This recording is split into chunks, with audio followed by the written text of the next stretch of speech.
North Dakota. This is a Scribe's Journey with your host, Richard Polinelli.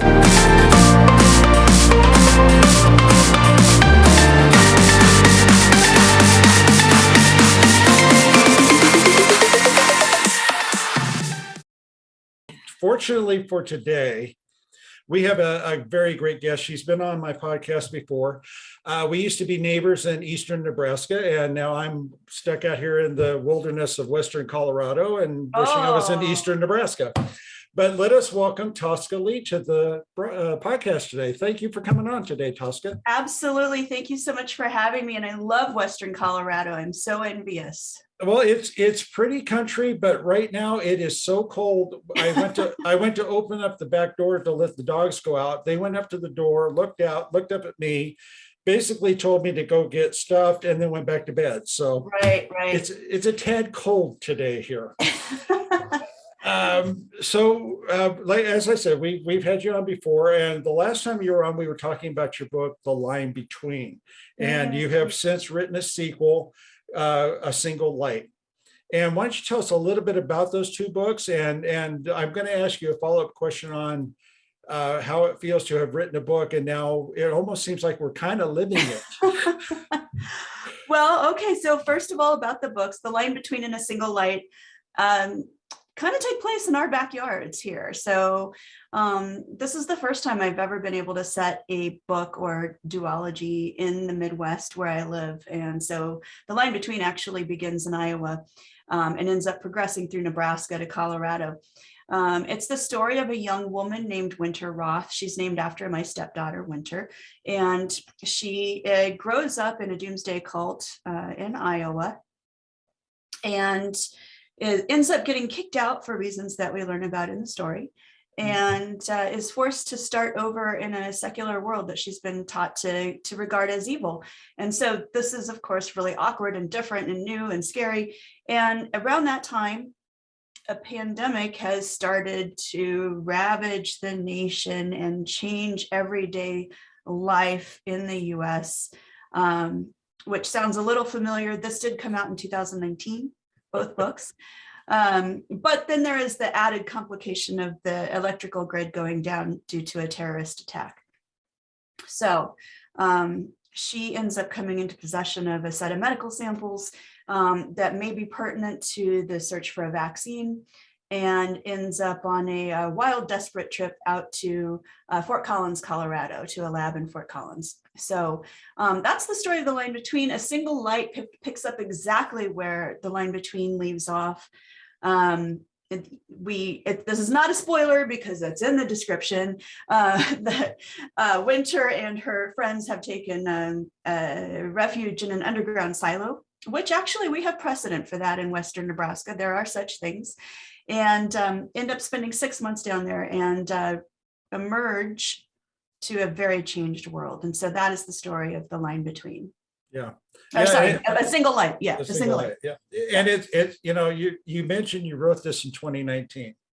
And and then shortly after, I think after A Single Light came out, we got hit with what we're dealing with now. Right. Do you kind of wondered, because I have a similar story that I wrote where there was a pandemic, and it split society in half, where one half is behind walls of the high tech, and the other half is out in the country living low tech. And do you ever get the feeling that somehow somebody has read your book and taken it as a how-to manual instead of a fiction? I think that there's really nothing new under the sun. Yeah. And, as you know, from having written a pandemic story yourself, experts always say it's not a question of if, but when the next pandemic will hit. So, it's interesting because people will say, oh, are you prophetic? Because there's so many things in here remind me of what's happening. And it's just, they're just things that are kind of common sense, this whole thing about, wearing masks and keeping your distance and all those things are things you might expect to become parts of everyday life. So it has been a little bit eerie, I will say, for the last 2 years. Yeah. So there's that. But yeah, it's a little weird. Yeah, well, but I think that's kind of I don't want to say danger. I think that comes with the territory of being speculative fiction, because we are sitting here going, what if? What if? And eventually our what ifs, I mean, we do enough of these, we're going to hit on something that's going to happen.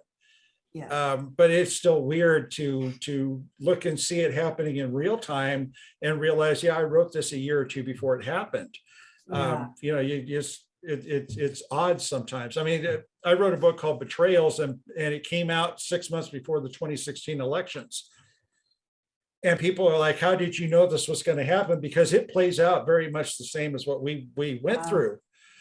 I think it's just we spend so much time thinking of things that eventually we hit on something that does play out. I think that's true. And I think, it'd be interesting to do a study of all the different scenarios that have played out in real life that happened in fiction first. Mm-hmm. And I think there'd be quite a few. Yeah. So, yeah, unfortunately, but ultimately, I do think truth is stranger than fiction. So there's always a weird spin that makes it a little bit weirder than you expected, So there's always something you just could not see coming, like people hoarding toilet paper or, whatever it is. There's always a weird thing. Yeah. Try to find went to the store the other day, try to find a can of chicken noodle soup in this town. Really? You can't. Wow. And it's weird because it's still hard to find things, and I remember when the pandemic first started, we were trying to find some masks and things, and there was such a shortage, but it just so happened that when these books came out, we did swag bags for Instagram influencers, bookstagrammers, and we had included surgical masks and quarantine stickers in each of the swag bags. And so I happened to have a couple boxes at my assistant's house left over. And we were like, well, we've got a few masks at least. So crazy. Yeah, it is. It's strange. And as I think about it, I mean, when you look back in time, Jules Verne predicted a lot of things that back then people were like, oh, that's nuts, never happened. And yet we have submarines and we have men going to the moon and we have all this stuff. So it's not like this is a new concept. It's kind of scary when we're talking about pandemics and they play out the way we write. Yeah. I keep somebody the other day emailed me about the short story that I wrote that was pandemic related. And like, how did you know? It's like, I didn't know. It was, I didn't think we would go down a path this crazy.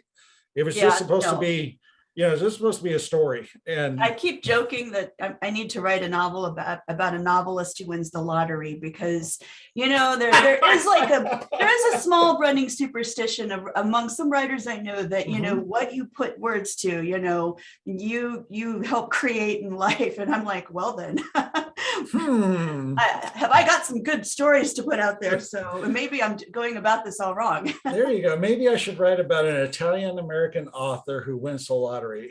Yep. We'll give it a shot. Just kind of switch gears here real quick because it's something I'm going through and I like to ask other authors. Has anybody approached you about adapting your books to film or TV? Oh, yeah. So this is something that we've been in the midst of. Actually, The Line Between was in development right when the pandemic hit. And then it kind of got, like brakes squealing, put on hold because, it's too soon. And at that time,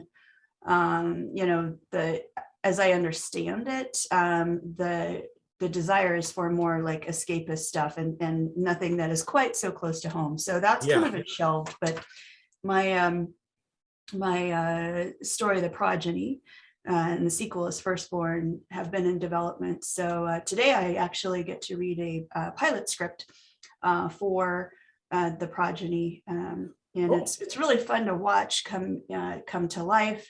Fun to see how the brilliant author who the writer they hired to write the pilot is going about it, and it's really fun to watch the whole process and learn. I've also had the opportunity to do a little writing with a TV producer who is interested in adapting my book, The Legend of Sheba. So, and none of this is guaranteed. You can die of optimism in this whole, pursuit, right? But it sure is interesting, and it's a learning experience, and it's fun to, to hope and watch unfold. So yeah, I've got one that's going through the process, and it was funny. My agent contacted me, and she goes, "Okay, they're interested in the book, but they want to see the script. Do you want to do it?" And because I'm an idiot and I take on any challenge you throw at me, I go, "Sure," because I wrote a script 25 years ago, and it was connected to this series. So yeah, I think I could do it. So I go through it, and I send it in, and the first producer who was working on it, he goes, "Yeah, love it, great story, but what if we did this?" He didn't change the story, but he changed the order we introduced certain things. And I'm looking at his changes, and I'm like, where the heck were you when I wrote this book? Because this would have been a better book by putting it in that order, Where were you 6 years ago when I needed you, So I did that part of it, and it's going through, the process those things go through. Oh, yeah. And if you go into it and think, okay, next month they're going to say yes, and they're going to start the movie the following month. This is a long process. Yes, it can be a very long process with a lot of it's kind of like making your way through a maze, where you go this way and you think this way is going to work, but nope, dead ends. So we're going to go back and we're going to go this way and try this way instead. But it's really interesting to see how Hollywood works. And for me, I had never done any screenwriting, so it's I'm definitely a newbie and just learning the format, and it's completely different. It's still storytelling, but it's very different. So for me, I'm back in school. Yeah, so. Yeah. For me, even if it doesn't ultimately pan out into a movie being made, I'm glad I'm going through it. Because like you said, it's a learning experience, and it's making me a little bit better writer, because now with my books, I'm starting to think like that producer thought, and look at it and say, okay, yeah, this is good here, but is there a way to move something around and make it a little bit better? So yeah, I guess that's my advice to writers is, if you're going to try something new, try it. Even if it doesn't succeed, you're still going to learn from it and be a better writer at the end of the process. Absolutely. And that's the value of first novels, even when they end up like mine did, in the skeleton closet in the basement, because it may feel like, oh, I wasted all this time, but really you didn't, because the only way to learn how to write certain anything is to write it and to learn. And that doesn't mean it'll be publishable or that it'll be made into anything, but it takes practice, and so it's all a learning experience. And I think anything that helps you hone your storytelling, because it really boils down, whatever medium you're in, it boils down to great storytelling. So yeah, as long as you got a great story, the rest of it will fall into place. Okay, so you have written us into a pandemic. I'm sorry. What do you have coming in the future that might be a little bit, give us hope. Give us hope. What's coming? Well, well, next spring, I'm really excited to have we are just finishing up a deal. My co-author, Marcus Brotherton, and I have written a book about the Bataan Death March, which is a chapter of World War II history that took place in the Philippines. So it's a hard story to tell, but it's a very human story as well. And it's a story of friendship, and it's a story of course, faith and perseverance and home and, things like that. And so we're really excited about that. It'll be spring of next year. This fall I had, and I always say I don't consider myself a short story writer, because I feel like short stories are so difficult. And when I got approached to write this short story that's coming out later this fall, I was really petrified. But I said, it was for Suspense Magazine, and it's with a bunch of other authors that I really wanted to be in the company of. And so I said, okay, yep, I'll take a stab at it. Can't promise it'll be good. So I do have a short story coming out in an anthology this fall. Don't have tons of details on that yet, but really enjoyed writing the story. Mhm. It's a little more lighthearted than the other stuff I've written lately. There you go. There's murder and stuff, but you know. Hey, we can deal with that. We can deal with murder and mayhem. We're tired of germs and bugs. We're tired of germs. Yeah, that's right. Yeah. So those are the only things at the moment, but I'm in the midst of a really cool project right now about the European witch hunts. So that'll be a little farther down the line, but that's what I'm working on right now. See, now this comes on the heels, I guess, of you wrote a book called Iscariot, Yeah. which so it seems like you enjoy getting into historical fiction. I do. I find it interesting. It's very time consuming, and it's very hard for me not to follow rabbit trails. And so, you know, you can spend as much time as you want researching these times in history. And there are, you know, I feel great pressure when I'm writing historical fiction, because there are people who, you know, dedicate their lives to learning about certain historical periods. And so you don't want to, you know, you don't want to let those people down if they're reading your book, but also you don't want to interrupt their suspension of disbelief. And so I try very hard to get the details right, but at some point you have to kind of set that down and start writing. So yeah, it's a pretty delicate balance. Yeah, and trust me, there no matter what subjects you pick, there will be somebody who that is their life. Yeah. And if you get one little thing wrong, you will hear. I caught on a Sherlock Holmes short story, I was talking about Winston Churchill, his days in school. And I knew that he didn't like his first two schools. Third school, he seemed to start turning it around.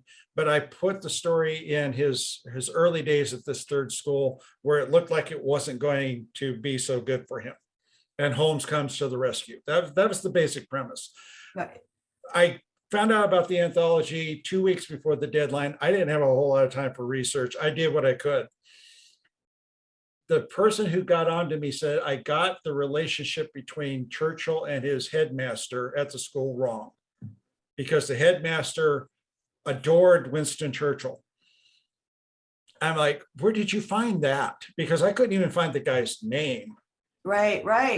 And he goes, oh, well, it's in this book that was written in 1924 and it's been out of print. And I'm like, okay, well, you know, you got me. I wish I had access.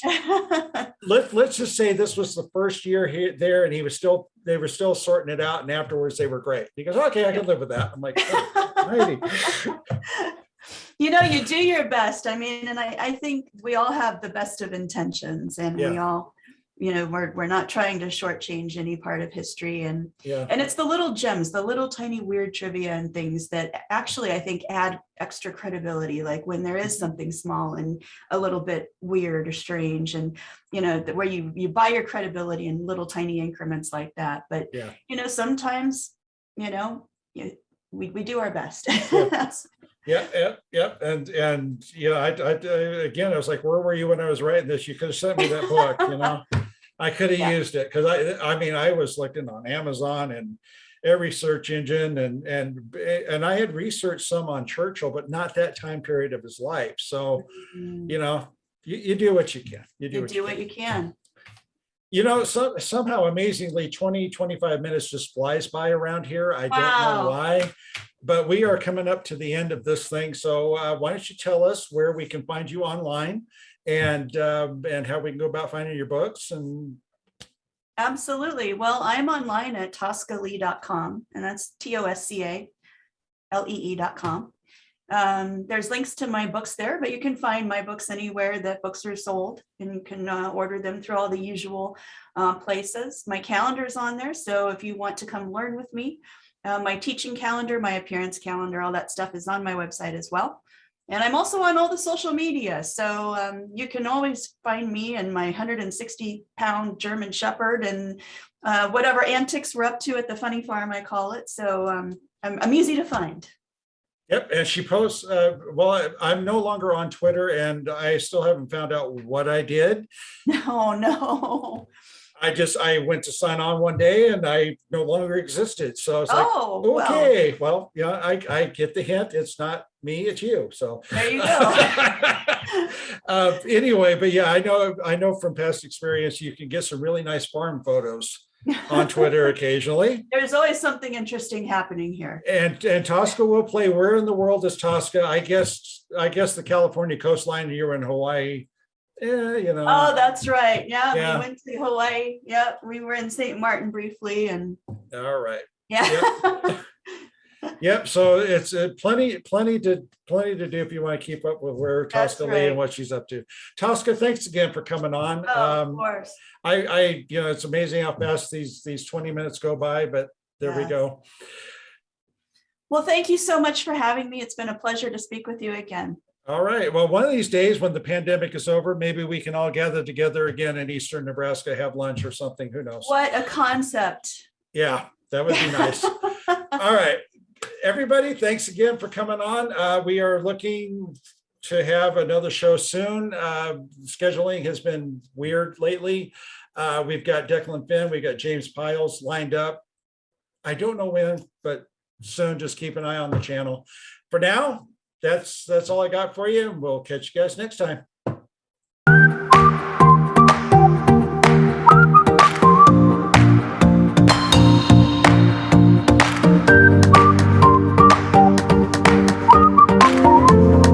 This has been a Scribe's Journey with your host, Richard Palinelli, a Tuscany Bay Productions presentation.